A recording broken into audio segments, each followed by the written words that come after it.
नमस्ते, you're welcome to the YouTube channel Analytica Ayurveda. आज जो मैं कहने जा रहा हूँ ना, what I'm going to speak today, that's my personal opinion। ये मेरी अपनी व्यक्तिगत राय है। किसी भी रूप में कहीं भी किसी भी तरह से इसे काशी हिंदू विश्वविद्यालय से न जोड़ा जाए। Banaras, it should not be attached with the what I am going to speak with the Banaras Hindu University or Institute of Post Graduate Teaching and Research in Ayurveda IPGTR Jamnagar Gujarat है। क्योंकि मैं इन्हीं दो जगहों पर मुझे सीखने समझने का अवसर मिला है आयुर्वेद, और तीसरा एक और मैं साथ ही जोड़ता चलूँ, आयुर्वेद में अगर मेरी पूरी ज़िंदगी तो इन्हीं 3 जगहों पे ही बीत गई है। राजकीय आयुर्वेदिक कॉलेज गुरुकुल कांगड़ी हरिद्वार, वहाँ से अंडर ग्रेजुएशन, फिर बनारस हिंदू यूनिवर्सिटी से पीजी और पीएचडी, फिर आईपीजीटीआर गुजरात यूनिवर्सिटी जामनगर से 7 साल का शिक्षक का अनुभव, और फिर वापस बनारस हिंदू यूनिवर्सिटी, और यहीं चल रहे हैं। मतलब 3 संस्थाएं मूलभूत रूप से मैं जुड़ा हुआ हूँ। लेकिन अब मैं जो बोलने जा रहा हूँ ये मेरी अपनी व्यक्तिगत राय है। इन तीनों संस्थाओं से इनको न जोड़ा जाए, ये मेरा आपसे करबद्ध निवेदन है। आप समझ रहे होंगे कि मैं क्या बोलने जा रहा हूँ आज। तो कुछ ऐसा बोलने जा रहा हूँ जिससे मुझे घुटन हो रही है, और मैं अपनी इस घुटन को समाप्त करना चाहता हूँ। पहले आप बीती, पहले अपनी बात, तो मुझे क्या लगता है, फिर आपकी बात, क्योंकि पहले अपना ही बात। तो जब मैं राजकीय आयुर्वेदिक कॉलेज गुरुकुल कांगड़ी हरिद्वार में बीएमएस फर्स्ट ईयर में एडमिशन लिया 1986 में, पहली क्लास हुई अष्टांग हृदय अष्टांग संग्रह सूत्र स्थान की। अब हृदय बोलने की आदत पड़ गई, और जो पहला श्लोक हमारे गुरु जी ने, स्वर्गीय प्रोफेसर भागवत लाल गुप्ता जी ने बताया, और मैं बीएससी कंप्लीट करके गया था यूनिवर्सिटी ऑफ इलाहाबाद से, साइंस ओरिएंटेड इसको कहा जाए, बॉटनी, जूलॉजी, केमिस्ट्री एट्सेट्रा, और मेरे सामने सब कुछ संस्कृत में आने लगा। तो इच्छा यही हो रही थी कि इनको क्या करें।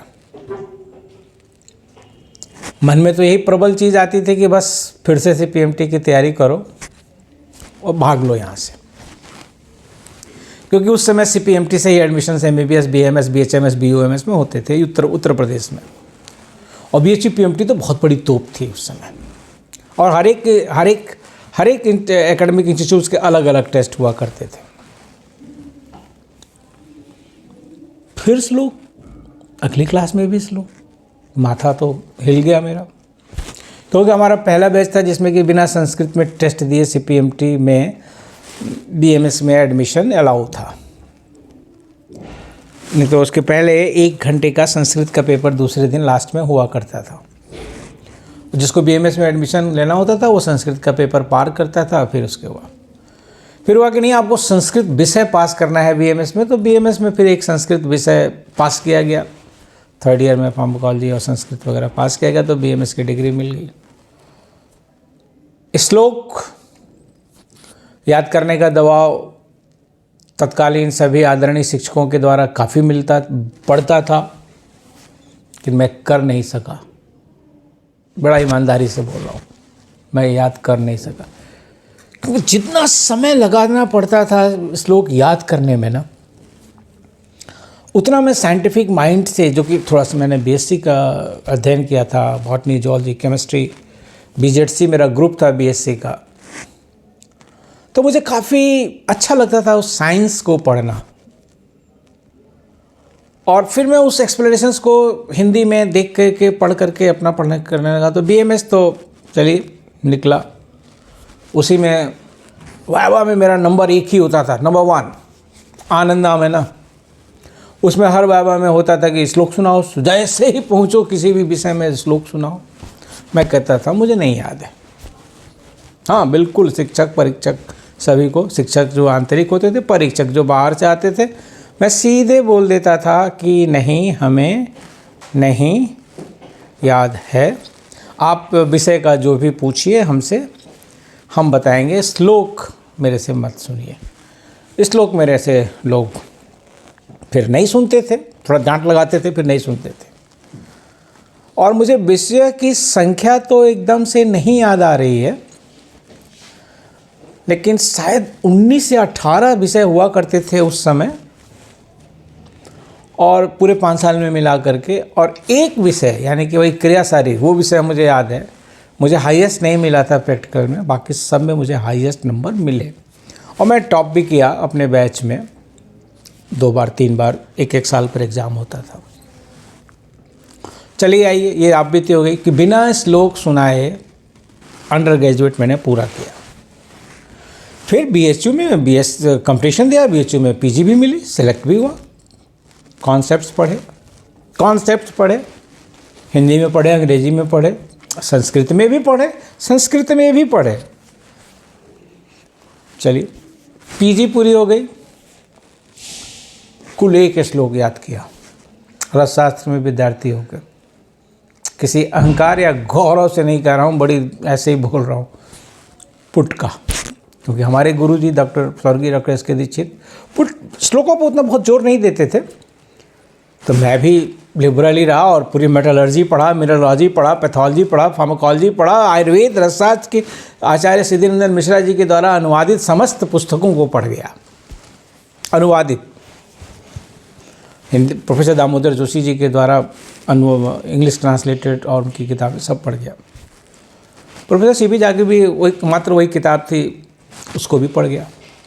कॉन्सेप्ट क्लियर किया हमने अपना, और साइंस के एप्लीकेशन से, क्योंकि मैं BSc करके आया था। और उसी हिसाब से मैं अपनी बातें, अपनी धारणाएं और धारणाएं बनाता चला गया। अच्छे नंबर यहाँ भी मिले। फिर सीनियर रेजिडेंट हुआ, नंबर तो होता नहीं था, पास फेल होता था, लेकिन हाँ अच्छी निकला। फिर सीनियर रेजिडेंट बना, 7 लोग सामने थे, out of 7 I was selected 1। फिर 1.5 साल मैंने सीनियर रेजिडेंसी की। उसमें भी जब मैं क्लास लेता था अंडर ग्रेजुएट, तो था ही नहीं उस समय, पोस्ट ग्रेजुएट ही होता था, MD फर्स्ट ईयर ही खाली होता था। BHU में अंडर ग्रेजुएट तो 2000 में आया, शुरू हुआ। मैं सीनियर रेजिडेंट हुआ था 98-99 में। कोई श्लोक नहीं। हाँ, क्लास में एक श्लोक लिखना होता था, तो उसको मैं लिखता था, उसको एक्सप्लेन करता था प्रैक्टिकल के लिए। लेकिन ये कहिए कि मैं रटने के ऊपर पूरा दबाव दूँ, कभी नहीं किया। फिर मैं पहुँचा जामनगर, वहाँ इंटरव्यू हुआ रसशास्त्र में लेक्चरर पद के लिए। वहाँ भी पहला ही प्रश्न श्लोक पे आया, धाड़ से घुसने के साथ ही स्वर्गीय प्रोफेसर पीवनी कुरूप साहब के सामने सिलेक्शन कमेटी, उनके चेयरमैनशिप में वाइस चांसलर थे। मैंने भी वहाँ करबद्ध ऐसे हाथ जोड़ा और कहा कि कृपया मेरे से संस्कृत के भाषा में और संस्कृत के श्लोक में प्रश्न न पूछे जाएं, हिंदी और अंग्रेजी में पूछे जाएं। मैं उस समय इसको स्पष्ट कर सकता हूं, प्रयास करूंगा कि आप लोगों को संतुष्ट कर सकूं। तो बहुत एक व्यंग्यात्मक टिप्पणी आई, अरे आयुर्वेद में है और संस्कृत के श्लोक को मैं बोल नहीं सकते। मैंने कहा क्षमा करिएगा गुरुदेव, नहीं बोल सकता। लेकिन उस समय एक व्यक्ति ने मेरा बहुत साहस बढ़ाया, वो भी स्वर्गीय हो चुके हैं, पिछले वर्ष ही हुए, adviser doctor SK Sharma ji ने, वो वहाँ मेंबर थे। उन्होंने कहा बहुत लोगों को संस्कृत नहीं आती है, इससे हिंदी अंग्रेजी में ही पूछ लीजिए। तो मेरे से फिर हिंदी अंग्रेजी में पूरा जम के सवाल हुए, 30 मिनट, इससे ज़्यादा ही हुए थे। जितना मुझे आता था, ज्ञान था, मैं बोलता गया। और वहाँ भी 8 कैंडिडेट्स थे, मुझे याद है, लेक्चरर के लिए जामनगर में। जामनगर के भी प्रोडक्ट्स भी थे, बहुत अच्छे अच्छे कैंडिडेट्स थे। मुझे अवसर मिला जामनगर में सेवा करने का। तो इतना तो मैंने अपनी यात्रा बता दी, और उसके बाद मैं कैसा शिक्षक हूँ या रहा और क्या किया, उसके बाद तो पब्लिक लाइफ है। सन 2000 से लेकर 2023 तक अनेकों बहुत अच्छे अच्छे सहयोगी विद्यार्थी तो मैं कहता ही नहीं माय स्टूडेंट, मैं हमेशा को लर्नर कहता हूँ। पहले बैच से लेकर के जामनगर के, और जामनगर इस समय जो बनारस यूनिवर्सिटी में जो 2023 का बैच चल रहा है, बहुत सारे लोग मिले। मैं किस तरीके का अध्यापन करता हूँ या शिक्षण करता हूँ। एक से एक गोल्ड मेडलिस्ट बच्चे भी फ़ैन हुए, एक से एक बहुत टैलेंटेड बच्चे भी सम्मान दिए, स्नेह पाए, मगर मैं श्लोक किसी को नहीं रटाया। तो आज मैं कहना क्या चाहता हूँ आपसे, मैं ये देखता हूँ, अब आप मेरी संस्था का ही नाम ले सकते हैं, क्योंकि मैं इसको क्यों छुपाऊँ। मैं यही क्लास लेता हूँ अंडर ग्रेजुएट्स की, चाहे पोस्ट ग्रेजुएट्स की। बाकी जगहों पर तो गए सेमिनार, कॉन्फ्रेंस, सेमिनार से भी क्या, मगर रूटीन में तो मेरा यही होता है। अब मैं देखता हूँ कि स्टूल पर बैठ के लैब में कोने में बैठ करके, क्लासरूम के कोने में बैठ करके सभी छात्रगण क्या कर रहे हैं, तो रटे जा रहे हैं, रटे जा रहे हैं, रटे जा रहे हैं। क्या रट रहे हैं? श्लोक रटे जा रहे हैं। अरे भाई, जानना बहुत जरूरी है। वे कभी तो आपको आवाज़ सुनाई दे रही होगी, तो मैं थोड़ा संदेश भेज रहा हूँ कि वो मात्र 10 मिनट के लिए आवाज़ न करें, क्योंकि निर्माण कार्य चल रहा है रसशास्त्र विभाग में। तो सिर्फ इसी के लिए, क्योंकि व्यवधान होता है ना, तो रिकॉर्डिंग में देखिए आपको गड़गड़ गड़गड़ सुनाई दे रहा होगा। चलिए तो उस बात पर आते हैं, शायद मान जाएं, बंद कर दें। तो मैं ये कह रहा हूँ खाली कि पूरी ऊर्जा छात्रों की 2/3 लगी हुई है कि बस श्लोक रटे जा रहे हैं। अच्छा, उसका भावार्थ याद करने में और श्लोक रटने में पूरा समय लगा। मैं कतई विरोध नहीं कर रहा हूँ कि श्लोक मत रटाइए और श्लोक मत रटाइए, इस शब्द को मैं वापस लेता हूँ। मैं कतई ये नहीं कह रहा हूँ कि आप संस्कृत में मत पढ़ाइए, संस्कृत मत समझाइए। बिल्कुल संस्कृत में समझाइए, संस्कृत में पढ़ाइए, लेकिन संस्कृत को रटने के लिए, श्लोक रटने के लिए दबाव मत बनाइए। बच्चों का पूरा समय उसी पर चला जा रहा है, रटने में। और अभी कुछ तो ऐसे भी MCQ आते थे उस ज़माने में कि श्लोक को पूरा करो, इसको पूरा करो, इसका, लेकिन अब वो सारा पैटर्न धीरे धीरे धीरे चेंज हो रहा है। अब यहाँ पर मैं अपनी जो बात रखना चाहता हूँ आपसे कि श्लोक क्या है। अब आप मुझे क्षमा करेंगे, जो मैं कहने जा रहा हूँ शायद आप में से बहुत लोगों को बुरा लगेगा, और बहुत सारे शिक्षक तो शायद हमको शिक्षक सभा से ही बाहर कर दें, लेकिन मैं तैयार हूँ, क्योंकि मैंने पूरी अपनी ज़िंदगी 23 साल कैसे गुजारी है आपको अपने सामने बिल्कुल ईमानदारी से, सत्यतापूर्वक रख दिया है। तो मैं संस्कृत समझता हूँ, मैं संस्कृत पढ़ता हूँ,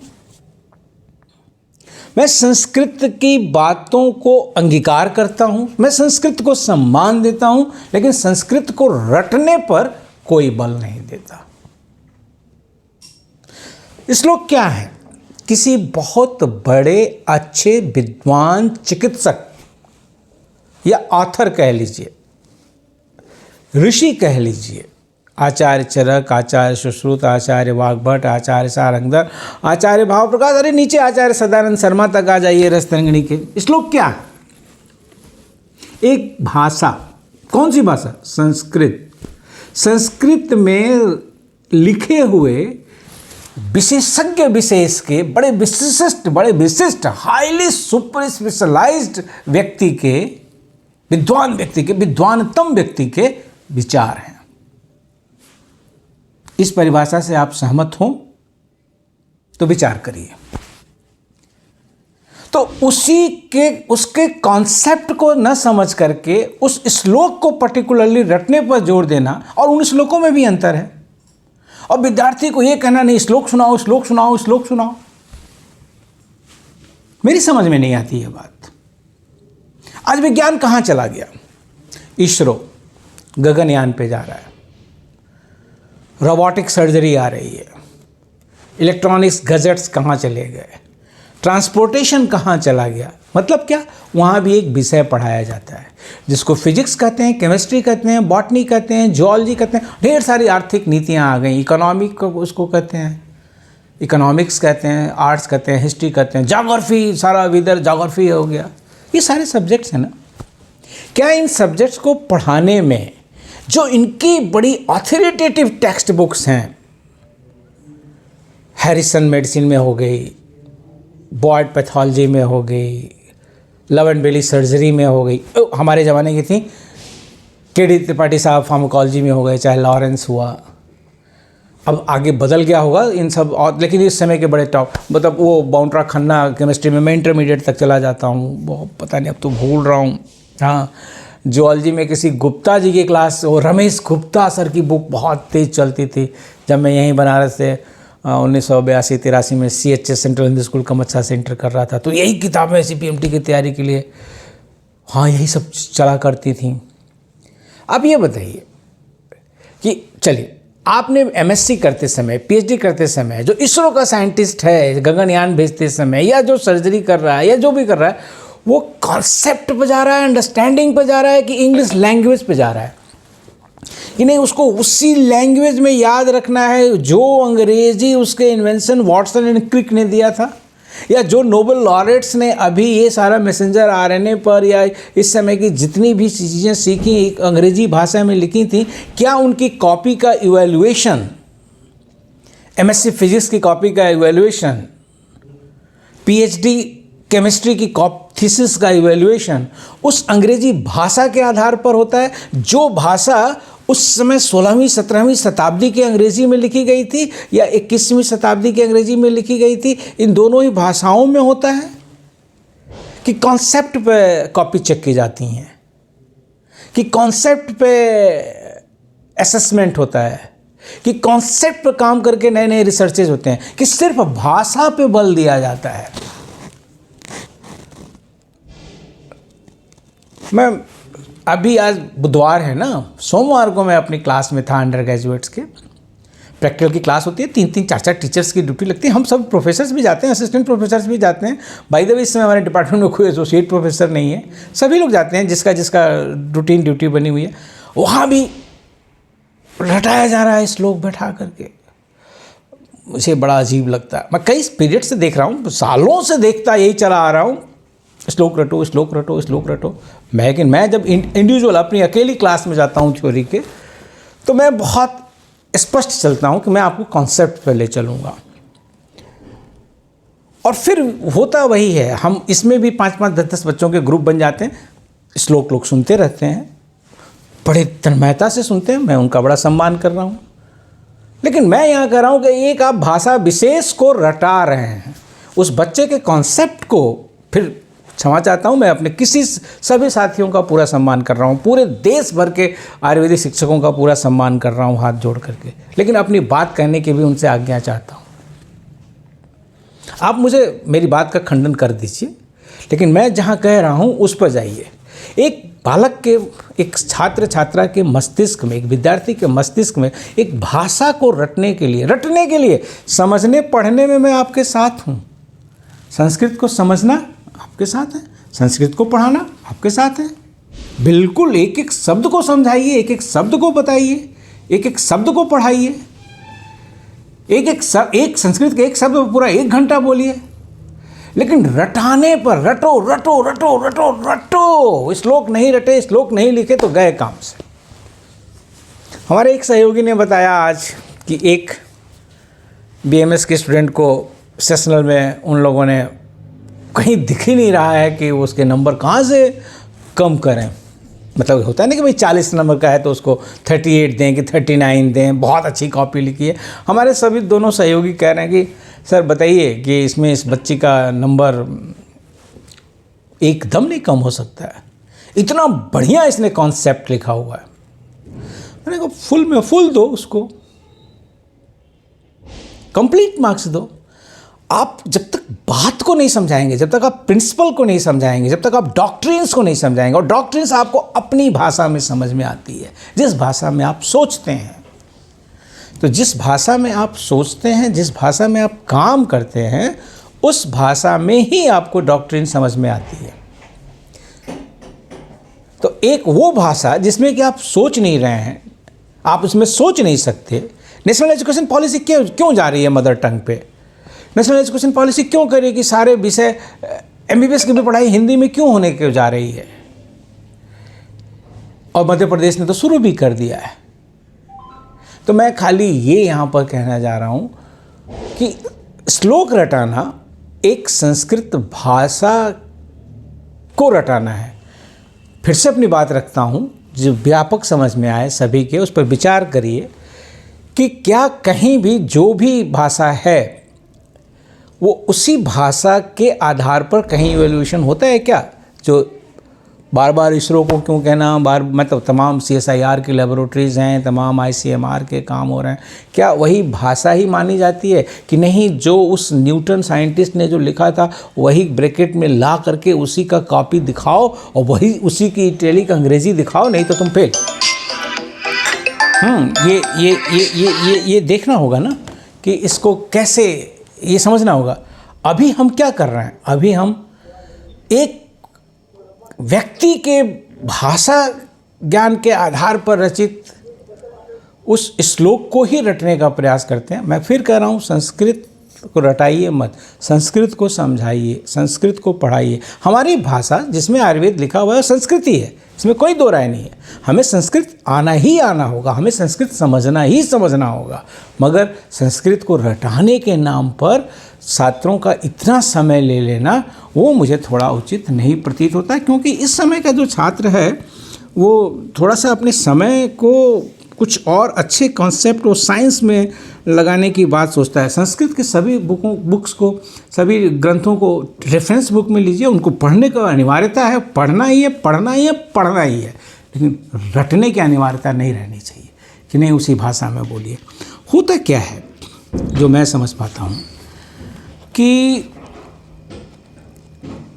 जो बच्चे आते हैं किसी अलग अलग दो बैकग्राउंड से आते हैं बच्चे, एक जो हम लोगों के पास दक्षिण भारत से आते हैं, उनका पूरा संस्कृत में ही ओरिएंटेशन होता है। वो शुरू में हम लोगों के बड़े विरोधी होते हैं, मतलब हमारे जैसे कुछ शिक्षकों के। जब हम कहते हैं कि नहीं, हम श्लोक आपको श्लोक लिखते हैं, बताते हैं, समझाते हैं, लेकिन फिर हम जब कहते हैं भाई वो बाय हार्ट बोलना, तो नहीं हो पाता है। तो कहते हैं कि अरे इनको संस्कृत नहीं आती। जामनगर में भी ऐसे ही हुआ करता था। फिर क्या होता है, धीरे धीरे वो समझते करें ये तो कुछ अलग से बता रहे हैं, तो हम लोग के साथ नॉर्मल होने लगते हैं। और फिर जाते जाते जब तीसरा साल आता है ना, भाई तो 6 महीने में चेंज हो जाता है। बहुत बड़े फ़ैन हो जाते हैं वही लोग, कहीं से भी हों। तो वो इसलिए हो जाते हैं क्योंकि उनको फिर वो चीज़ें वहाँ पर अच्छी आती हैं। मैंने इसको एक जगह नोट डाउन किया कि मुझे जो बोलना है उसको मैं लिख लूँ। तो मैं ये दोनों कहना चाह रहा हूँ कि एक हमारे जैसे लोग शिक्षक होते हैं, मैं अपनी असमर्थता संस्कृत रटने की उसको ध्यान में रखते हुए बात कर रहा हूँ कि पहले जो कुछ बच्चे तो शुरू से ही फ़ैन रहते हैं, लेकिन जो संस्कृत के ज्ञान पर आधारित और संस्कृत पर बहुत महत्व देते हुए आते हैं, वो पहले बहुत अपोज करते हैं, अरे बेकार टीचर है। फिर वो थोड़े थोड़े नॉर्मल होते हैं जब सुनते हैं सारी चीज़ों को। जैसे मैंने अभी कहा ना कि परसों की क्लास में या उसके पहले की तमाम 20-23 साल की क्लासेस में पहले तो बच्चे कहते हैं अरे यार इनको तो संस्कृत नहीं आती, मतलब रट नहीं सकते, संस्कृत आती नहीं, रट नहीं सकते। तो ये हम कहते हैं भाई हम एग्ज़ाम में आपसे श्लोक नहीं सुनेंगे क्योंकि हम खुद ही नहीं रट पाए आज तक, लेकिन हम संस्कृत समझते हैं, संस्कृत पढ़ते हैं। तो चलिए, वो बहुत आवश्यक है, यही कहता हूँ, हर क्लास में यही कहता हूँ जो यहाँ कह रहा हूँ कि संस्कृत भाषा का ज्ञान अनिवार्य है अपनी रेफरेंस बुक को जानने और समझने के लिए। मगर संस्कृत भाषा में उन्हीं शब्दों में लिखी हुई चीज़ों को रटना अनिवार्य नहीं है। उसका उदाहरण भी मैंने दे दिया आपको, साइंस के हर फील्ड से, आर्ट्स के, ह्यूमैनिटीज़ के हर फील्ड से, इतिहास, ज्योग्राफी, भूगोल, सबसे कहीं ये बाध्यता नहीं है, पारिभाषिक शब्दों को छोड़ के। आगे चलते हैं। अब दूसरे हैं कि जो लोग खाली श्लोक में ही बात करते हैं। पहले तो 6 महीने विद्यार्थी बहुत इंप्रेस होता है, अरे सर को तो बहुत सारे श्लोक हैं, क्योंकि उसको पहले ही दिन से BMS से ही यही सिखाया जाता है, चाहे वो किसी कॉलेज में एडमिशन लिया, श्लोक रटो, श्लोक रटो, श्लोक रटो, तो अरे सर को तो बहुत सारे श्लोक याद है। फिर थोड़े थोड़े उनका मोह भंग हो जाता है। लेकिन सबसे अच्छे वही शिक्षक हैं जो श्लोक भी श्लोक उनको खुद याद है, थोड़ा श्लोकों पर दबाव भी डालते हैं कि हाँ याद होना चाहिए, और कॉन्सेप्ट्स भी देते हैं। तो मैं ये आपके सामने आज रख रहा हूँ NCISM के सामने, और उसका जो नया सिलेबस आया है वो काफ़ी कुछ हमारी बातों से को ग्राह्य किया हुआ है। बहुत ज़्यादा जोर नहीं है वहाँ पर कि नहीं आपको पढ़ना ही पढ़ना है, एक भाषा को रटना ही रटना है, उसी भाषा में अपने विचार व्यक्त करने हैं। हमारी नेशनल एजुकेशन पॉलिसी 2020 भी इसी बात को कह रही है कि भाषाओं में विविधता रखिए। जिस भाषा में विद्यार्थी सोचता हो, सोचने की क्षमता रहता हो, उस विषय में उसके ज्ञान का परिवर्धन, उस भाषा में उसके ज्ञान की सोच चिंतन बहुत अच्छी होगी।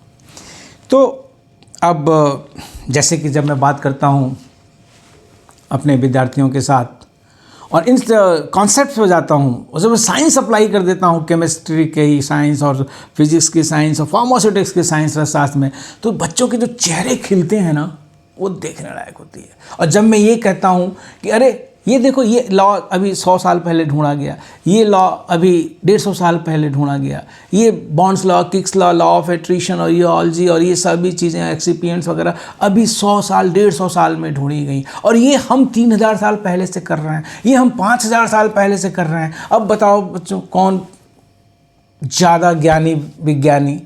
आयुर्वेद। बच्चे संतुष्ट, बच्चों के अंदर एक आत्मविश्वास। लेकिन तब जब ये साइंस के सारे 100-150 साल के अन्वेषण को इनके सामने पैरेलल रख के और ले जाया जाता है, कहीं संस्कृत बहुत भारी पड़ती है, कहीं ये साइंस बहुत भारी पड़ता है। मेरा मतलब है कि कहीं आयुर्वेद के सिद्धांत बहुत भारी पड़ते हैं, कहीं ये विज्ञान के सिद्धांत बहुत भारी पड़ते हैं। हमें समन्वय बनाना होता है और हम बनाते हैं। तो बात ये है, और बस अंतिम में, कि हमें वो दृश्य देखना थोड़ा सा वो लगता है कि मर्दन भी नहीं कर रहा है, भर्जन भी नहीं कर रहा है बच्चा, डालन पातन भी नहीं कर रहा है, स्टूल पर बैठ के श्लोक रट रहा है कि उसको 1 घंटे बाद श्लोक सुनाएगा नहीं तो अटेंडेंस मिलेगी नहीं, और बिना समझे श्लोक रट रहा है। ये व्यवस्था थोड़ी बदली जानी चाहिए। फिर से कंक्लूजन, हमारे आचार्य महानतम विद्वानों में से एक, उन्होंने उस समय की भाषा में एक ग्रंथ रच लिखा।